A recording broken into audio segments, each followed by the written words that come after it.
Assalamualaikum warahmatullahi wabarakatuh. Kegiatan diseminasi budaya positif oleh Bapak Budi Trianto, Sarjana Pendidikan Sekolah Dasar Sumberagung, 4 Juni 2024 dimulai. Supaya kegiatan diseminasi berjalan dengan lancar dan menjadi ilmu yang bermanfaat bagi kita semua, mari kita buka dengan bacaan bersama. Bismillahirrahmanirrahim. Acara selanjutnya adalah doa yang akan disampaikan oleh Bapak Agus Setiono. Dipersilakan.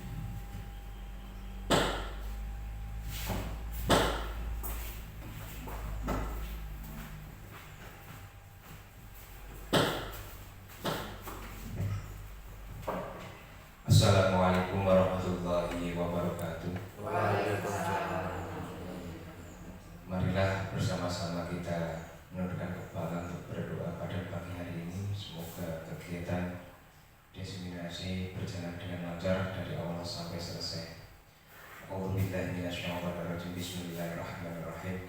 Allahumma sholli ala sayyidina Muhammadin wa ala ali sayyidina Muhammad wa ala alihi wa sahbihi wa barik wa sallim. Walhamdulillahi rabbil alamin. Hamdan syakirin, hamdan na'imin, hamdan yu'afi ni'amahu wa yudafi'u mazidah. Ya Rabbana lakal hamdu kama yanbaghi li jalali wajhika wa 'azimi sultanik. Allahumma rabbana zalamna anfusana wa lam taghfir lana wa tarhamna lanakunanna minal khasirin. Allahumma nawwir qalbi bi nuri hidayatika kama nawwarta al-ardha bi nuri hidayati syamsi wal qamari abadan abadan.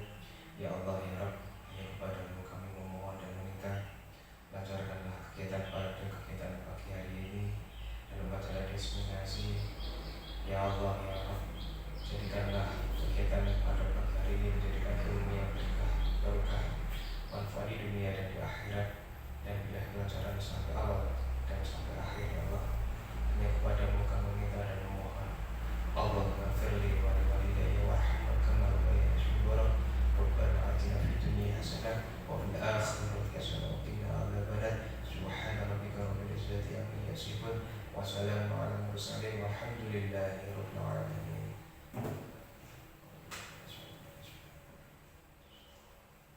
Assalamualaikum warahmatullahi wabarakatuh. Waalaikumsalam.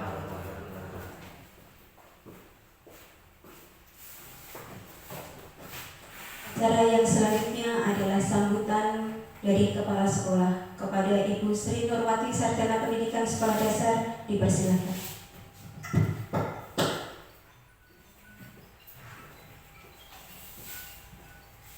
Bismillahirrahmanirrahim. Assalamualaikum warahmatullahi wabarakatuh. Waalaikumsalam warahmatullahi wabarakatuh. Bapak, Ibu, peserta diseminasi yang saya hormati, sebelumnya marilah kita mengucapkan syukur kepada Allah SWT yang telah melimpahkan rahmat, taufik serta hidayahnya sehingga pada hari ini kita bisa mengikuti kegiatan diseminasi yang dilaksanakan oleh Bapak Budi Trianto. Sholawat dan salam tak lupa kita aturkan kepada junjungan Nabi Agung Muhammad SAW yang selalu kita nantikan pertolongan dan syafaatnya nanti di yaumul qiyamah. Amin amin ya rabbal alamin. Bapak Ibu yang saya hormati, mengucapkan terima kasih kepada Bapak Rian yang akan melaksanakan diseminasi tentang disiplin positif. Disiplin positif ini adalah suatu kegiatan di mana untuk membimbing kita, baik guru maupun peserta didik, untuk bertindak, bukan sekedar untuk memberikan hukuman atau hadiah, namun untuk menuntut kesadaran baik kita maupun peserta didik untuk berbuat yang lebih baik lagi, tidak merugikan teman, tidak merugikan orang lain, dan tidak merugikan dirinya sendiri. Namun yang banyak terjadi adalah pada anak-anak. Disiplin positif ini juga pernah saya unggah di aksi nyata di PMN.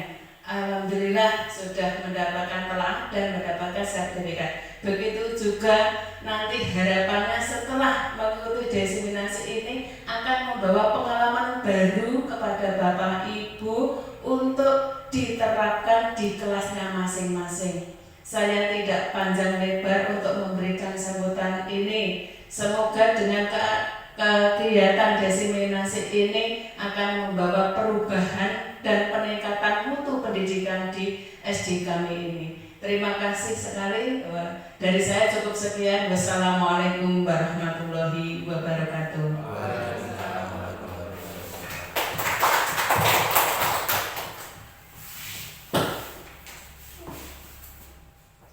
Bapak Ibu yang saya hormati, kegiatan selanjutnya adalah pemaparan materi budaya positif yang akan disampaikan oleh Bapak Budi Trianto. Kepada beliau dipersilakan.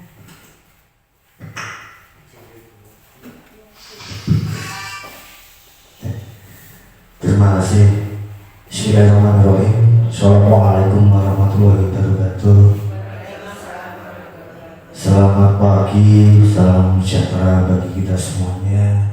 Yang saya hormati Ibu Kepala Sekolah SD 1 Sumber Agung beserta Bapak Ibu Guru yang telah berkenan hadir pada kegiatan saya mengikuti guru bergerak ini. Langsung saja saya sampaikan untuk kegiatan budaya positif yang ada di modul 1.4. Ini ada penulis modul yang pertama Andri Nur Cahyani, yang kedua Diarsang Siapi Rajasa, dan yang terakhir Dr. Mukti Ayu Jayanti. Ini adalah penulis budaya positif. Selanjutnya, budaya positif perancangan tindakan untuk aksi nyata modul 1.4. Saya sendiri guru penggerak angkatan 10 di Kabupaten Grobogan di Kecamatan Haringan. Baik, sebelumnya kita mempelajari dulu sebelum kita menentukan budaya positif itu kita menentukan latar belakang dulu. Ini setiap anak latar belakang mendapatkan sekolah yang nyaman, tentram, damai, supaya tercipta pembelajaran yang aktif, kreatif, mandiri, bertanggung jawab, dan tentunya berinovatif bagi semua peserta didik. Nah, pendidikan anak sangat penting untuk menumbuh kembangkan perilaku karakter bakat yang mereka miliki masing-masing. Setiap anak tentunya memiliki bakat, memiliki kodrat atau sifat karakter masing-masing. Maka dari itu kita sebagai pendidik menentukan budaya positif yang ada di sekolah kita untuk mengembangkan budaya positif yang lebih baik. Ini untuk latar belakang budaya positif dan tujuannya. Yang pertama, terwujudnya kenyamanan kerukunan, kemandirian di kelas saat proses pembelajaran. Di sini budaya positif ini tujuannya untuk kenyamanan kerukunan di kelas pada proses pembelajaran. Dan yang kedua, menciptakan siswa yang mandiri, inovatif, disiplin, saling menghormati, bertanggung jawab, dan tentunya selalu hidup rukun. Itu tujuan. Dan tolak ukur, siswa memiliki rasa percaya diri yang kuat, bertanggung jawab sesuai karakter yang mereka miliki. Tentunya budaya saling menghormati, saling menghargai antar sesama warga sekolah. Dan yang selanjutnya, lini masa tindakan yang akan dilakukan. Adapun langkah-langkah yang dilakukan yaitu menentukan budaya positif. Yang pertama, mensosialisasikan kepada seluruh warga sekolah tentang apa itu budaya positif. Guru menjelaskan tentang pengertian dan pentingnya keyakinan kelas. Yang ketiga, bekerja sama untuk mencapai peraturan yang kita yakini di kelas kita masing-masing, tentunya dari murid dan dengan guru. Yang keempat, disepakati selanjutnya ditandatangani oleh seluruh warga kelas dan dipasang di dinding kelas, dengan maksud dipasang di dinding kelas ini supaya anak bisa paham, bisa mengerti apa yang sudah disepakati yang ada di kelasnya masing-masing. Yang terakhir, membuat komitmen bersama tentang keyakinan kelas yang telah disepakati bersama. Ini tentang lini masa tindakan yang akan dilakukan. Dukungan yang dibutuhkan untuk kegiatan ini budaya positif yaitu yang pertama, saya memandang yang pertama ada atasan, jadi beliau kepala sekolah yang bertindak sebagai pemimpin di sekolah. Yang kedua rekan sejawat, tiga penjaga sekolah, dan yang keempat peserta didik, yang kelima warga sekolah atau stakeholder ya, dalam menanamkan budaya positif, dan yang terakhir adalah wali murid. Dan yang terakhir di sini ada alat dan bahan, kita menyiapkan kertas, spidol, lem, paku untuk kita tempelkan di dinding kelas masing-masing. Ini untuk dukungan yang kita butuhkan. Selanjutnya ini ada nyata modul 1.4 budaya positif, penerapan budaya positif. Ini Bapak Ibu ya, pengajar praktik Ibu Widya Yuningsih dan fasilitator Bapak Heri Prasetyo ini sebagai mentor saya ini ya. Selanjutnya konsep modul budaya positif. Di sini Bapak Ibu, untuk modul budaya positif ini ada 7. Ada perubahan paradigma belajar, disiplin positif, motivasi perilaku manusia, kebutuhan dasar manusia, posisi kontrol, segitiga restitusi, dan keyakinan kelas. Itu di budaya positif itu ada 7 komponen yang ada di dalamnya. Kita bahas satu persatu. Ini ada perubahan paradigma. Bahwa sebagai Stephen R. Covey itu menjelaskan bahwa paradigma stimulus kontrol maupun stimulus respon itu mengatakan bahwa bila kita ingin membuat kemajuan perlahan, sedikit demi sedikit ubahlah sikap atau perilaku Anda. Namun bila kita ingin memperbaiki cara-cara utama kita, maka kita perlu mengubah kerangka acuan kita. Ubahlah bagaimana Anda melihat dunia, bagaimana Anda berpikir tentang manusia. Ubahlah paradigma Anda sebagai pemahaman dan menjelaskan aspek-aspek tertentu tentang realita. Ini ya, bila kita ingin membuat kemajuan perlahan demi sedikit, itu ubahlah perilaku atau sikap kita. Dengan cara itu kita bisa memperbaiki dengan perlahan-lahan. Itu menurut Stephen R. Covey itu ya, paradigma stimulus respon dan teori kontrol. Selanjutnya ini ada pembanding dari stimulus respon maupun teori kontrol. Kalau stimulus respon itu realita kebutuhan kita sama, saya kira kebutuhan kita itu berbeda. Berarti maksudnya kita teori kontrol. Teori kontrol ya Pak dulu ya, teori kontrol kebutuhan kita berbeda. Yang sebenarnya semua orang melihat hal yang sama, kita melihat itu semua sama. Tapi dengan teori kontrol, setiap orang memiliki gambaran yang berbeda. Betul sekali ya, kita tentunya melihat semua orang itu tidak sama dan memiliki gambaran yang berbeda-beda. Kita mencoba mengubah agar pandangan kita sama dengan kita. Dengan teori kontrol kita berusaha memahami pandangan orang lain tentang dunia berbeda. Ini stimulus kontrol dan stimulus respon. Selanjutnya untuk stimulus respon, perilaku buruk dilihat sebagai sesuatu kesalahan. Semua perilaku memiliki tujuan. Itu di sini ada semuanya. Nanti Bapak Ibu tidak saya panjang lebar saya jelaskan. Di sini banyak sekali stimulus respon, stimulus kontrol. Ini saya lanjutkan next. Lagi stimulus respon sama dari kontrol perilaku kita. Tentunya stimulus respon itu sama, kita beda tadi sudah. Kita masuk ke disiplin positif. Apakah itu disiplin? Bapak Ibu mungkin Pak Dwi sudah paham disiplin itu apa Pak Dwi? Nah ini ya, disiplin di sini kita jelaskan ya, bahwa disiplin itu berasal dari kata disiplina yang artinya belajar. Berarti disiplin itu belajar. Disiplin membuat orang menggali potensi menuju sebuah tujuan apa yang kita hargai.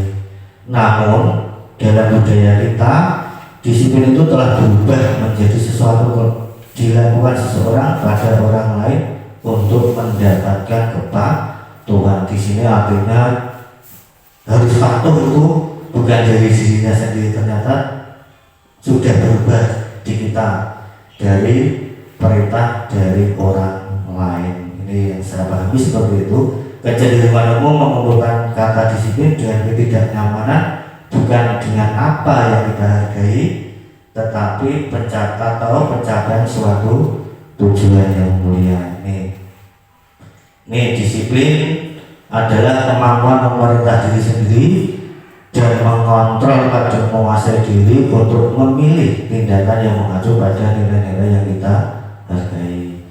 Nilai-nilai yang kita hargai itu nanti sudah ke bawah, coba nanti saya terangkan di sini. Disiplin ini masuk ke profil pelajar Pancasila. Ada 6 komponen, beriman dan bertakwa, dan semua ini nalar kritis, kebinekaan dan bergotong royong. Ini makna disiplin. Kita lanjut. Makna disiplin menurut Ki Hajar Dewantara, di mana ada kemerdekaan, disitulah harus ada disiplin yang kuat. Maksudnya di sini Bapak Ki Hajar Dewantara ini, ketika di situ kita merdeka, disitulah kita terbentuk disiplin yang kuat. Untuk itu sangat sungguh pun disiplin itu bersifat self disiplin, yaitu kita sendiri yang mewajibkan kita dengan sekeras-kerasnya, tetapi itu sama saja. Sebab kalau kita cakap melakukan self disiplin, wajiblah penguasa lain mendisiplinkan diri kita. Peraturan demikian itulah harus ada di dalam suasana yang merdeka. Maka dari itu pola pikir Pak Ki Hajar Dewantara ini, sekolah merdeka terbentuklah disiplin yang kuat. Di sini kita lanjut. Nah, kita masuk ke poin 3. Ini ada 5 kebutuhan dasar manusia. Bahwa kebutuhan manusia itu dalam pembelajaran ini ada 5. Kita bertahan hidup, kasih sayang dan rasa diterima, kebebasan, kesenangan maupun penguasaan. Di sini saya jelaskan satu persatu dengan singkat saja. Yang pertama, kebutuhan hidup. Bahwa kebutuhan hidup itu survival atau kebutuhan yang bersifat fisiologis untuk bertahan hidup, misalnya kesehatan, rumah dan makanan. Ini manusia bertahan hidup itu butuh makan, butuh rumah, dan tentunya butuh sehat. Ini dari kebutuhan bertahan hidup. Yang selanjutnya kasih sayang. Dalam pendidikan, kasih sayang itu anak-anak butuh kita kasihi. Ini kasih sayang yang saya terima, kebutuhan yang diterima meliputi keinginan tetap terhubung dengan orang lain seperti teman, keluarga, pasangan hidup, teman kerja, binatang peliharaan, kelompok di mana kita bergabung. Di sini kasih sayang bukan hanya tercipta di keluarga, tapi di antar teman, antar orang lain, antar pasangan hidup, binatang pun kita juga ada rasa kasih sayang. Lanjut ya. Di sini penguasaan kebutuhan melawan kemampuan. Kebutuhan ini berhubungan dengan menguatkan mencapai sesuatu yang kompeten. Misalkan diakui atas prestasi dan keterampilan kita, didengarkan dan memiliki rasa harga diri. Ini kebutuhan meliputi keinginan yang berharga, bisa membuat perbedaan, bisa membuat pencapaian kompeten diakui dan dihormati. Ini penguasaan. Setiap manusia itu memiliki rasa berkuasa. Nah, di sini adalah nomor 3 penguasaan. Yang selanjutnya adalah kebebasan. Ini peserta didik memahami kalimat ini, anak-anak dengan kebutuhan yang berbeda-beda, kebebasan yang berbeda-beda. Maka dari itu kita sebagai pendidik harus mengontrol kebebasan anak agar anak ini ketika dia berlaku atau bertingkah laku bisa kita kendalikan sesuai yang peraturan yang ada di sekolah ini, bukan semaunya sendiri. Ini kebebasan, kebutuhan akan pilihan. Lanjut, kesenangan. Ini kebutuhan atas kebutuhan ini mencari kesenangan bermain dan tertawa. Ini ketika anak-anak ketika pembelajaran istirahat dia butuh kesenangan. Ini tidak saya jelaskan panjang-panjang. Nah, ini Bapak Ibu ada contoh. Ini ada kolam paling atas jawaban Dinda. Ibu guru bilang, aku tidak boleh bersenandung sewaktu mengerjakan tugas. Katanya kelas harus tenang, tidak ada suara. Kan gak seru jadinya. Berarti dia pengen kebutuhan kesenangan, pengen seneng, tidak boleh, tidak seru katanya siswanya seperti itu. Selanjutnya ibu guru tidak menyapaku hari ini, padahal aku pakai jepit rambut baru. Anak tersebut pakai jepit rambut baru tapi tidak menyapa, berarti dia butuh kasih sayang yang rasa diterima. Dan kebebasan, aku bosan pelajarannya seperti ini terus, bosan mendengarkan ibu guru, itu biasa. Penguasaan, aku sebel gambarku tidak rapi, malah ibu guru menunjukin ke teman-temanku di depan kelas. Berarti ketika anak menggambar, bapak ibu gurunya kok malah ibu guru menunjukkan ke teman-temanku di depan kelas, itu anak ini sebel. Dia tuh namanya kebutuhan penguasaan. Ini ya. Yang selanjutnya ini ada Dimas. Aku merasa bangga dan keren penguasaan. Ini kan banyak sekali, menyetir mobil itu seru, kesenangan. Ini saya lanjutkan, banyak sekali. Ini anak Bapak Malik. Saya baca satu, iseng aja sih aku sebenarnya. Aku senang lihat kepala sekolah baru itu bingungan kalau aku tanya-tanya di rapat. Berarti Pak Malik ini senang memberikan pertanyaan terus-menerus kepada atasannya atau kepada kepala sekolahnya. Ini dinamakan kesenangan, cinta kasih dan seterusnya. Ini saya next. Nah, sekarang masuk ke motivasi perilaku manusia itu ada 2, dari ekstrinsik maupun intrinsik.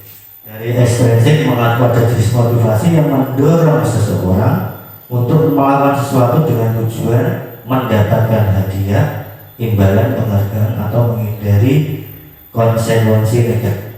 Ketidaknya atau hukuman itu dari luar ekstrinsik. Ini nanti lebihnya dijelaskan ke bawah.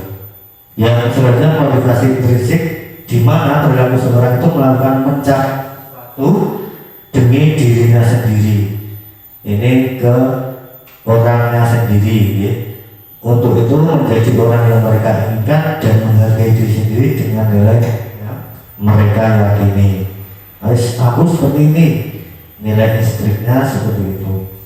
Ini nanti ya, ini ada 3 perilaku manusia: motivasi intrinsik, ekstrinsik, dan motivasi tujuan positif.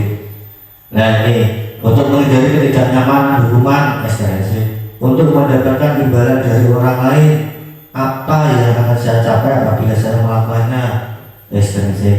Nah, yang ketiga, untuk menghargai diri sendiri, saya akan menjadi orang yang seperti apabila saya melakukannya. Ini nanti kita bahas ke tujuan disiplin positif untuk menghargai dirinya sendiri. Kita next. Nah, di sini Bapak Ibu ada konsep disiplin dengan identitas gagal. Kita sebagai guru, di sini ada hukuman dan penghargaan. Di sini hukuman ini menyakitkan, tidak nyaman, murid menjadi takut, memaksa murid menyembunyikan kesalahannya, murid menjadi rendah diri. Ini adalah contoh-contoh dari hukuman. Tapi dengan hukuman ini sekarang sudah tidak efektif, nanti kita ke bawahnya masuk ke situ ada. Dan yang selanjutnya penghargaan ya. Ternyata Bapak Ibu ketika kita memberikan ranking, ketika memberikan hadiah itu ternyata dari pembelajaran ini tidak efektif. Kenapa tidak efektif? Nanti kita ke bawah bahas. Tidak efektif, merusak hubungan, siswa menjadi iri bagian, mematikan kreativitas, merampas hak menghargai dirinya. Ini identitas gagal. Kita ada identitas sukses. Konsep di sini dua identitas sukses. Konsekuensi penguatan jangka pendek. Kalau restitusi, murid bertanggung jawab atas perilakunya. Yang kedua, konsekuensi perlu memonitoring berkelanjutan. Yang kedua, restitusi fokus pada pemecahan masalah jangka panjang. Kalau konsekuensinya jangka pendek, kalau dengan segitiga restitusi ini nanti kita menyelesaikan masalah dengan jangka panjang. Ini. Terus yang ketiga, konsekuensi stimulus respon. Yang restitusi, murid menghormati dirinya dan orang lain. Itu masuk banyak lagi ya. Saya next. Ini ada contoh identitas hukuman, gagal hukuman, identitas disiplin, konsekuensi maupun restitusi. Ini saya baca satu. Hukuman gagal, sesuatu yang menaikkan harus terjadi. Disiplin, konsekuensinya sesuatu yang terjadi. Restitusi itu merupakan pilihan. Nah, nanti seperti apa? Nanti saya jelaskan ke bawah. Ini banyak sekali ya di sini. Hukuman, murid anak membenci peraturan. Kalau konsekuensinya menghormati atau anak menghormati peraturan. Kalau restitusi, murid atau anak menghormati dirinya dan orang lain. Nah, ini dengan restitusi ini murid lebih menghormati dirinya dan orang lain. Lanjut. Nih, apa tahu restitusi itu? Nah, ini Bapak Ibu, menurut Gosen tahun 2004 ya. Gosen itu telah menyampaikan restitusi proses menciptakan kondisi bagi murid untuk memperbaiki kesalahan mereka sehingga mereka bisa kembali pada kelompok mereka dengan karakter yang lebih kuat. Artinya apa? Ketika suatu siswa mengalami suatu permasalahan, kita kuatkan dia, kita berikan arahan dia supaya agar mereka bisa kembali ke kelompoknya menjadi lebih kuat dan memiliki karakter yang baik.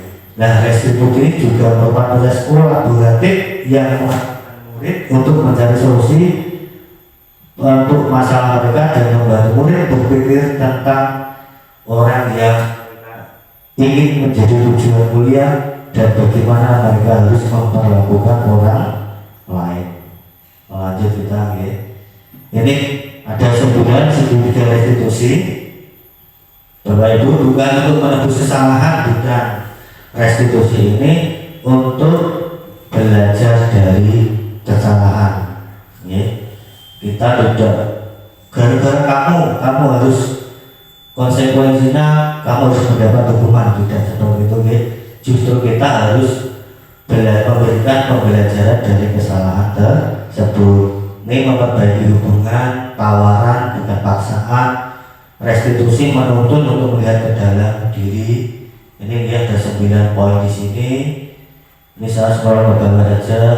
Ini Bapak Ibu, ini contoh hukuman atau konsekuensi. Moga Bapak Ibu nanti langsung dijawab saja.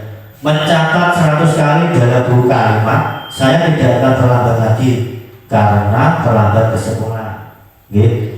Ini siswa disuruh mencatat 100 kali di dalam buku kalimat. Saya tidak akan terlambat sekali. Saya tidak akan terlambat sekali. Ini hukuman atau konsekuensi, Bapak Ibu? Hukuman atau konsekuensi? Hukuman. Pencatat terus berarti ini dihukum nih. Terus lari mengelilingi lapangan basket 2 kali, hukuman atau konsekuensi? Hukuman ya. Terus membersihkan coretan yang dibuatnya di meja tulis. Membersihkan coretan yang dibuat di meja tulis. Hukuman atau konsekuensi? Konsekuensi. Konsekuensi. Murid diminta untuk push-up 15 kali karena tidak memakai masker di sekolah. Hukuman. Berjemur di lapangan basket pukul 12 siang karena mengobrol dengan teman. Hukuman. Murid diminta bertelanjang kaki sepanjang hari karena tidak menggunakan sepatu warna hitam sesuai peraturan sekolah. Apa ini? Hukuman atau konsekuensi? Murid diminta bertelanjang kaki sepanjang hari karena tidak menggunakan, dia itu nggak menggunakan kaos kaki hitam sesuai peraturan kelas. Berarti apa ini? Hukuman atau konsekuensi? Ayo nih, diminta tak boleh kaos kaki sepanjang hari karena tidak menggunakan sepatu warna hitam. Bapak Agus? Ya. Hukuman. Ya, hukuman. Berdiri di depan kelas sambil memakan kaki satu karena tidak bisa menjawab pertanyaan. Hukuman. Membersihkan tumpahan air di meja tulis karena tersenggol pada saat belajar. Konsekuensi. Kehilangan 10 menit jam istirahat untuk mengerjakan tugas. Konsekuensi itu banyak sekali. Di sini ada membersihkan WC sekolah karena mematahkan pensil kawannya. Hukuman. Saya next itu Bapak Ibu sudah memahami apa itu konsekuensi dan apa itu hukuman. Lanjut. Nah, ini tadi saya sampaikan hukuman itu dihukum itu oleh penghargaan. Saat kita berulang kali menjanjikan hadiah kepada anak-anak agar berperilaku bertanggung jawab, kepada seseorang murid agar mempelajari sesuatu yang baru, atau kepada seorang karyawan agar melakukan pekerjaan yang berkualitas, kita sedang berasumsi mereka tidak dapat melakukannya atau mereka tidak akan memilih untuk melakukannya. Ini menurut Aflikon ini dihukum oleh penghargaan. Nanti ke bawahnya ada ini, hukuman itu bisa pengaruh jangka pendek maupun jangka panjang. Nah, ini penghargaan tidak efektif. Kenapa tidak efektif? Nah, di sini sudah jelaskan ya. Penghargaan suatu benda peristiwa dibuat dengan masa hanya jika Anda melakukan hal ini maka Anda akan mendapatkan penghargaan yang diinginkan. Ini penghargaan yang tidak efektif. Lanjut, penghargaan merusak hubungan. Ini ketika seorang diberi penghargaan di depan orang banyak, maka orang lain akan merasa iri. Misalkan kita menyampaikan ke anak-anak, saya bukan Pak Guru pengumuman 10 pertandingan kelas. Nah, ini yang tidak mendapatkan 10 besar ini menjadi iri. Ini adalah contoh penghargaan merusak hubungan. Sebagian dari mereka akan tidak menilai orang yang diberikan penghargaan. Ini selanjutnya penghargaan mengurangi ketepatan, penghargaan merusak hubungan, sudah menurunkan kualitas, mematikan kreativitas, penghargaan menghukum. Nah, kita lanjut ke poin kelima. Ini ada 5 posisi kontrol. Ini di modul ini luar biasa. Saya mempelajari di modul ini dari penghukum sampai manajer. Nah, ini kita berbagi budaya positif ini. Poinnya di sini kalau saya penghukum, pembuat rasa bersalah, pemantau, teman, dan yang terakhir manajer. Ini saya terangkan yang pertama, penghukum. Seorang penghukum bisa menggunakan hukuman bersifat berupa fisik maupun verbal. Contohnya kalau verbal dia itu membentak-bentak, tidak boleh. Ini penghukum, bisa berupa fisik maupun verbal. Di zona ini disentak-sentak tidak boleh. Patuhi aturan saya atau awas kamu. Ada kalimat mengancam.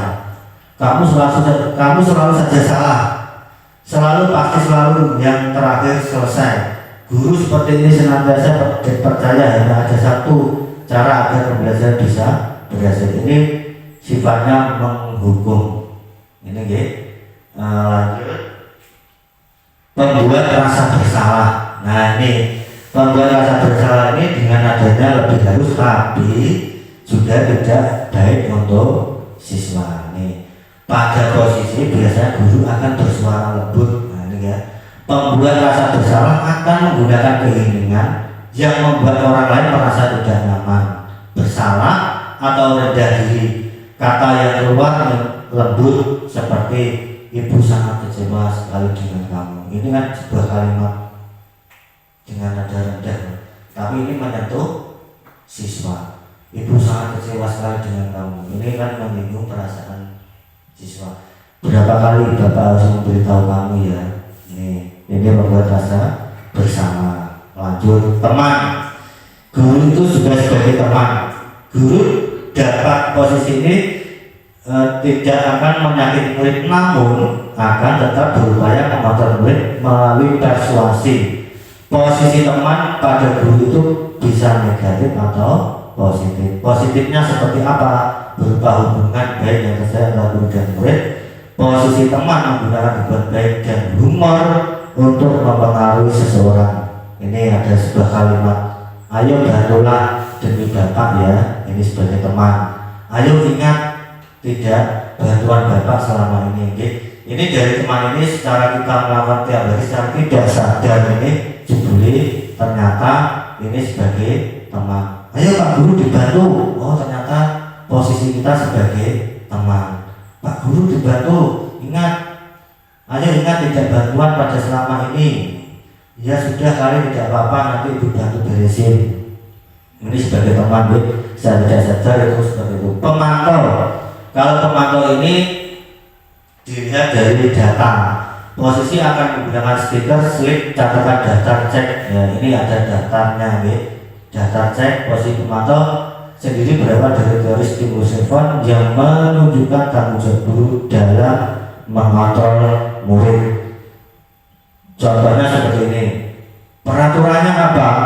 Apa yang telah kamu lakukan?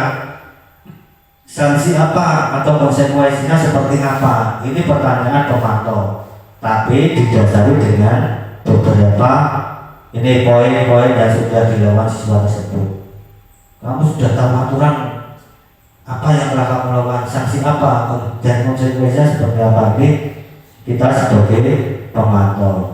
Dan yang terakhir ini di Bapak Ibu ya. Nah, kita sebagai sang pelajar ini sangat luar biasa di posisi manajer. Manajer ini bisa segalanya di sini ya.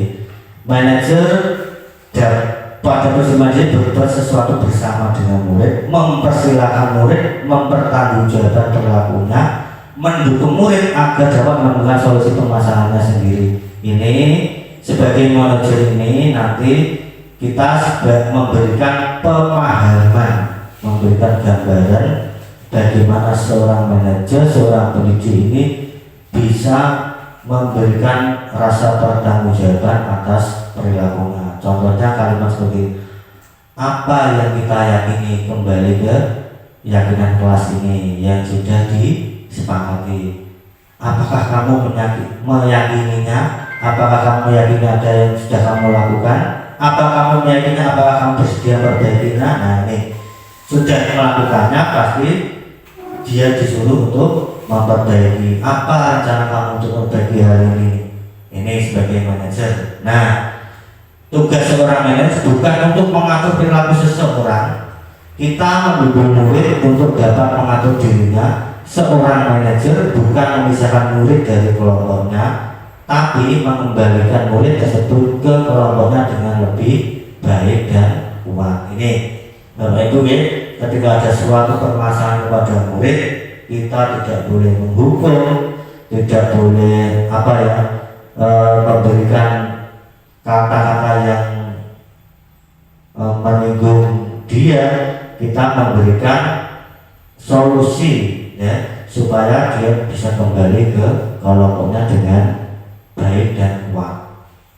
Ini ada 5 posisi kontrol, yaitu penghukum, pemberi rasa bersalah, teman, pemantau, dan manajer. Kita masuk ke poin 6, keyakinan kelas. Ya, ini keyakinan kelas adalah nilai-nilai kebajikan atau prinsip-prinsip universal yang kita sepakati bersama secara universal, terlepas dari perbedaan agama, suku, negara, dan bahasa.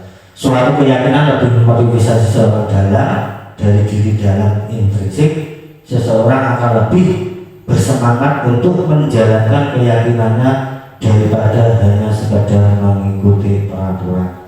Di sini kita pahamkan bahwa keyakinan ini kita bentuk, kita buat sesuai dengan kesepakatan di kelas kita, supaya anak ini bisa bertanggung jawab, bisa mandiri, bisa meyakinkan keyakinannya yang sudah disepakati bersama. Ini kita lanjut.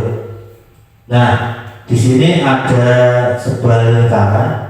Kita paling lingkaran kecil, peraturan kelas.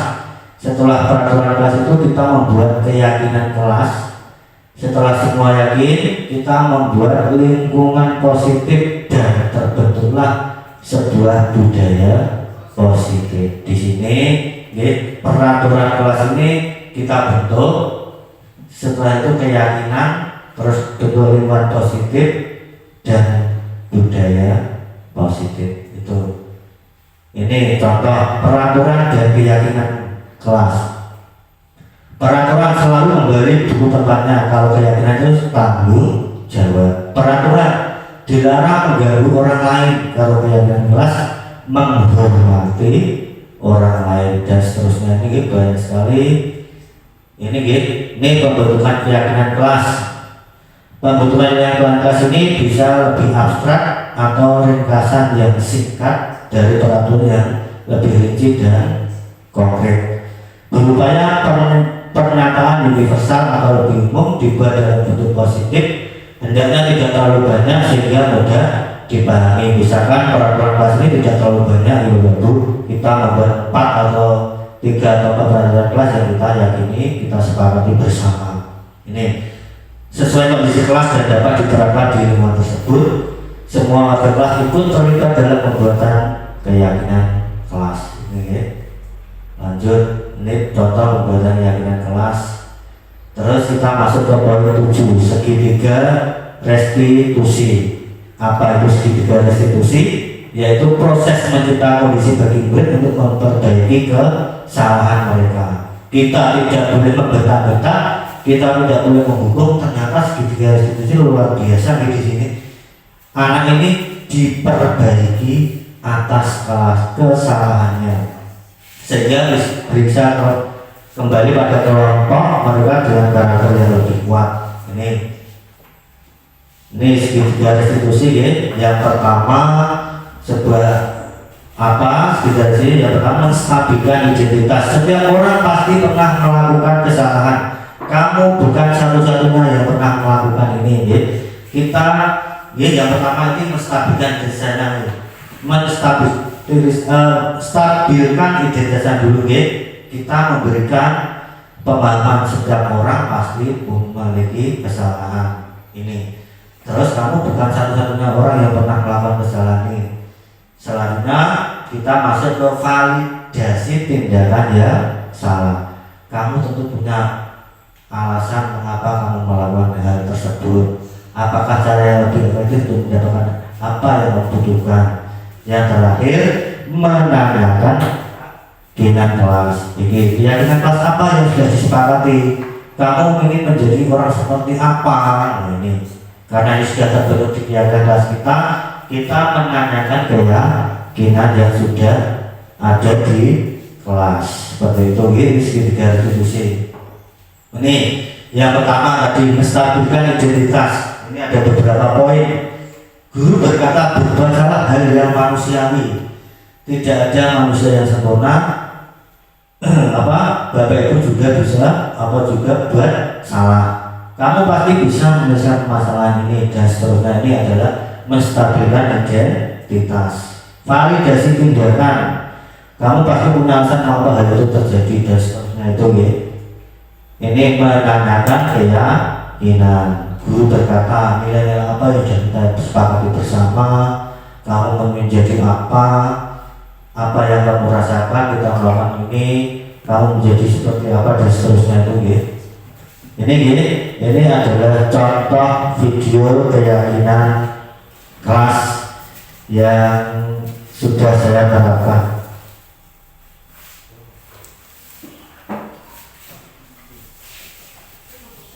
Jadi kalau itu ada sebuah tampilan sebuah video, Bapak Ibu bisa menyaksikan.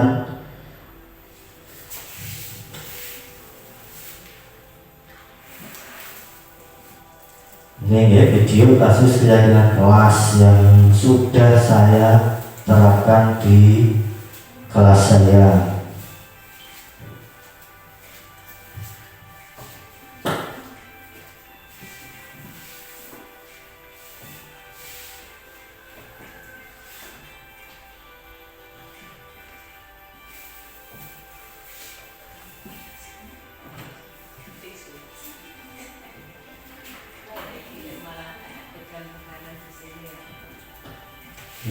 Ini ada murid saya Wahri ketika dia pacaran tidak memakai atribut lengkap sehingga dia berdiri di kelompok yang berbeda dan ke kelompok kelas 5. Ini memberikan keyakinan kelas ke guru ya, supaya dia itu bisa lebih bertanggung jawab, mandiri dan bisa lebih baik.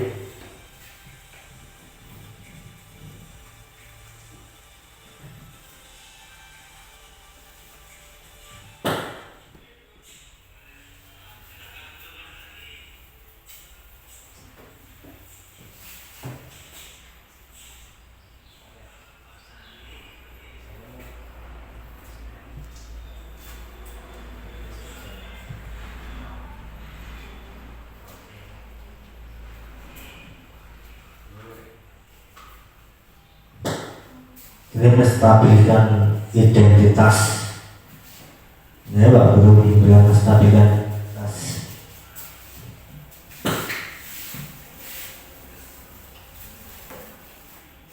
Ini validasi tindakan yang salah. Ini memberikan validasi ketika memberikan kesalahan yang mereka lakukan.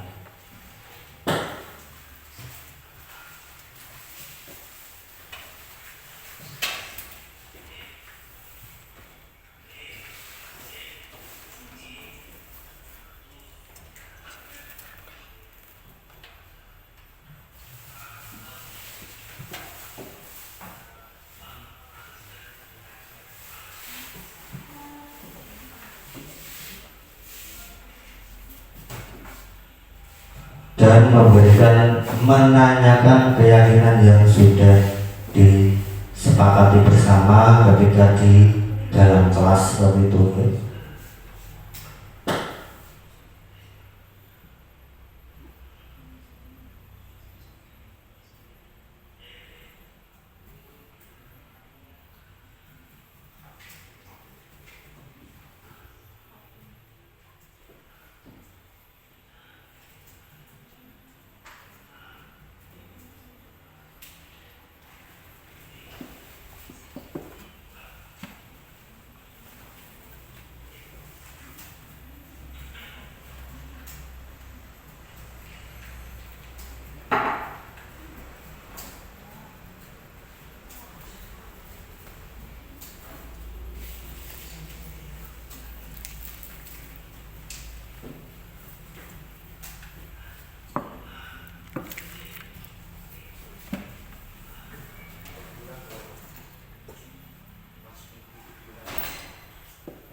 Jadi Bapak Ibu, ini contoh kasus dari kelas yang kedua.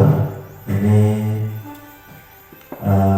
yang saya lakukan ketika memberikan ulangan. Salah satu siswa saya memberikan jawaban kepada temannya, karena ini sebuah contoh melanggar keyakinan kelas yang sudah disepakati bersama.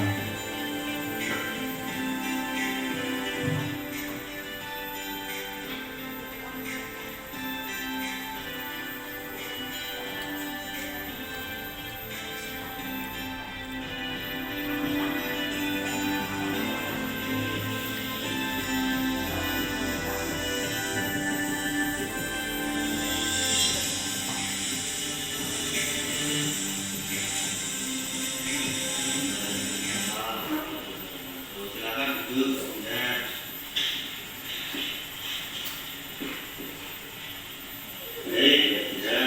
Apakah kamu tahu tentang dari Pak Guru? Tidak, Pak.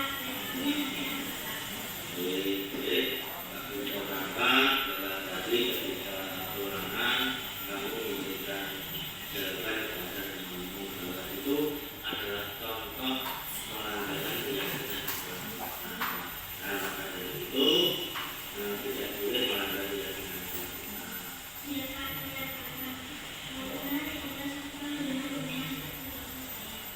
Memang ada Pak.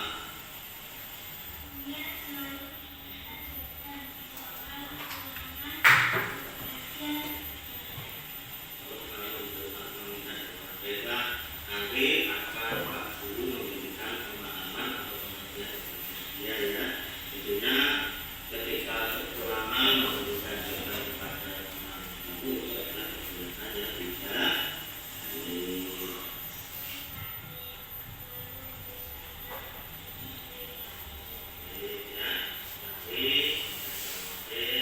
misalkan teman kamu meminta jawaban lagi, Pak Guru akan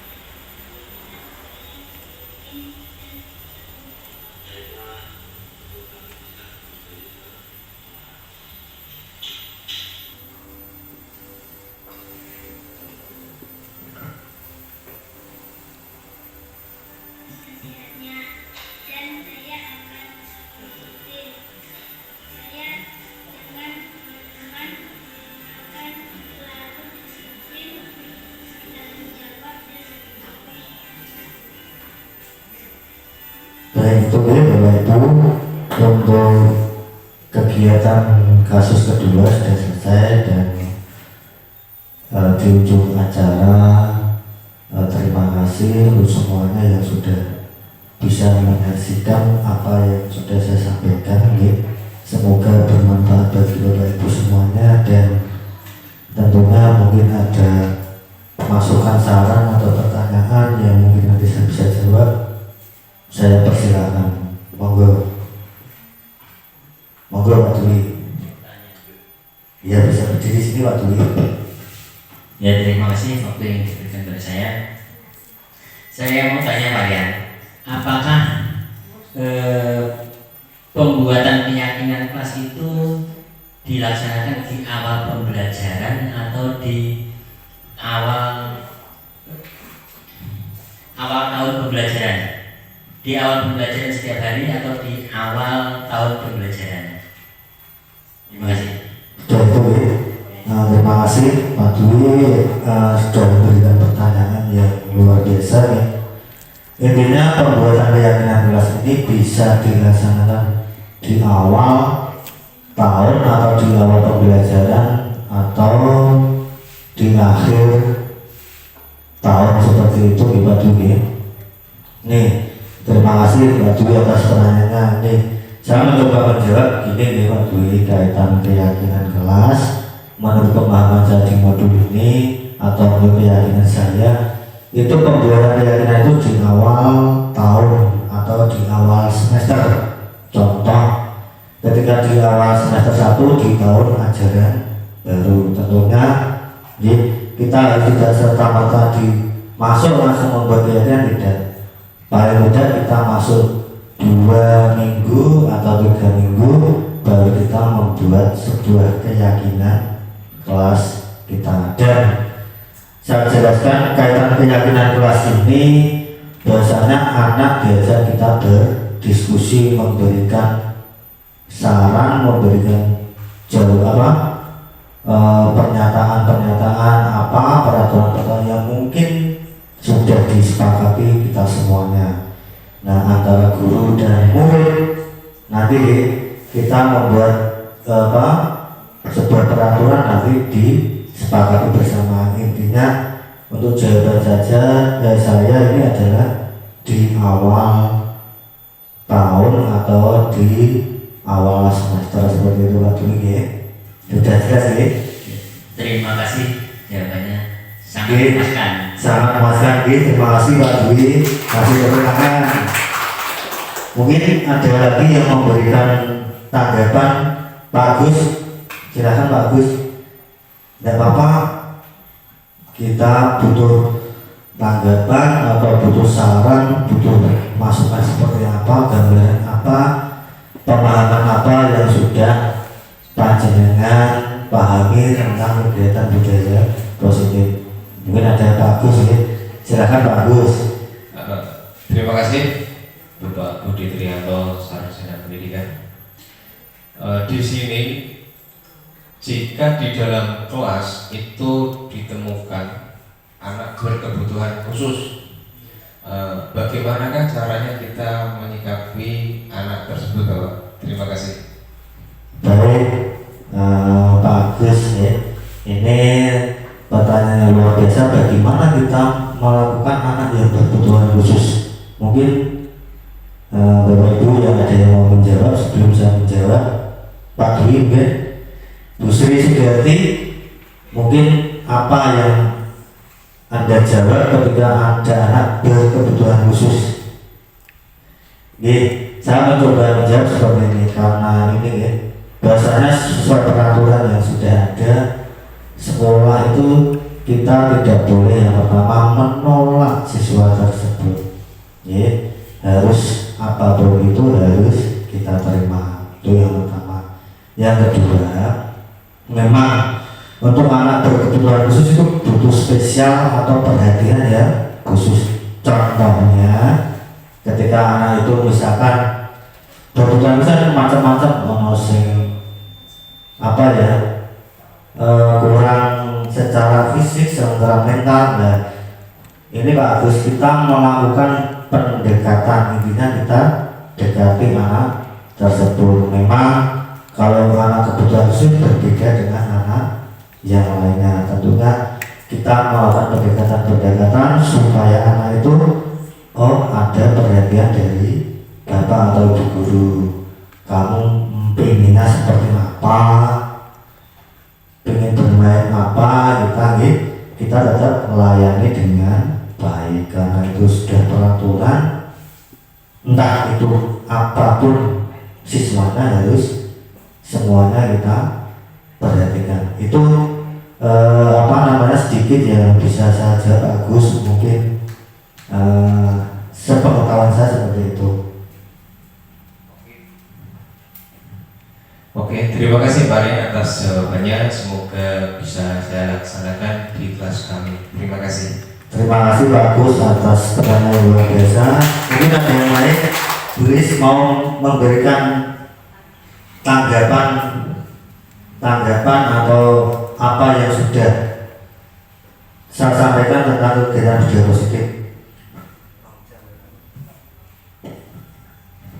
Terima kasih Pak Rian. Saya akan memberi tanggapan atas budaya positif diseminasi yang telah dilaksanakan Pak Rian. Sungguh luar biasa bagi kami, banyak pembelajaran di sini. Bahwa pentingnya disiplin positif itu di sekolah sangat membentuk karakter siswa dengan mengimplementasikan tadi nilai-nilai kebajikan yang ada pada program belajar Pancasila, dimensi-dimensi yang kita terapkan tadi akhirnya membentuk keyakinan kelas. dari keyakinan kelas tadi akan membentuk pembiasaan menjadi budaya positif di sekolah. Sangat menginspirasi sekali Pak Rian. Terima kasih untuk acara diseminasi hari ini. Terima kasih Bu Sri Listiani guys atas tanggapannya yang luar biasa. Memang tentang keyakinan kelas budaya positif ini luar biasa ya, yang ada di pembelajaran ini yang perlu kita implementasikan di sekolah kita. Itu mungkin ada lagi. Kalau tidak ada lagi, mungkin saya akhiri. Itulah hasil presentasi saya kegiatan modul 1.4. Semoga bermanfaat bagi kita semuanya dan bisa saya implementasikan kepada peserta didik kita semuanya. Itu yang bisa saya sampaikan. Kurang dan lebihnya mohon maaf, dan kita tetap tergerak dan menggerakkan seperti itu. Saya akhiri, bila itu walhidayah. Assalamualaikum warahmatullahi wabarakatuh.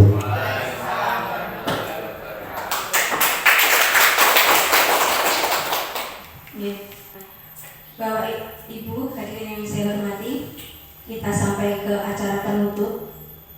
Sebelumnya kita sampaikan terima kasih kepada Pak Rian yang telah menyampaikan pemaparan mengenai disiplin positif. Semoga kita semua, terutama guru-guru di SD Negeri 1 Sumberagung, bisa mengimplementasikan, menerapkan di khususnya di kelas masing-masing terlebih dahulu. Demikian, terima kasih. Saya tutup kegiatan diseminasi budaya positif hari ini dengan ucapan Alhamdulillah bersama-sama. Wassalamualaikum warahmatullahi wabarakatuh.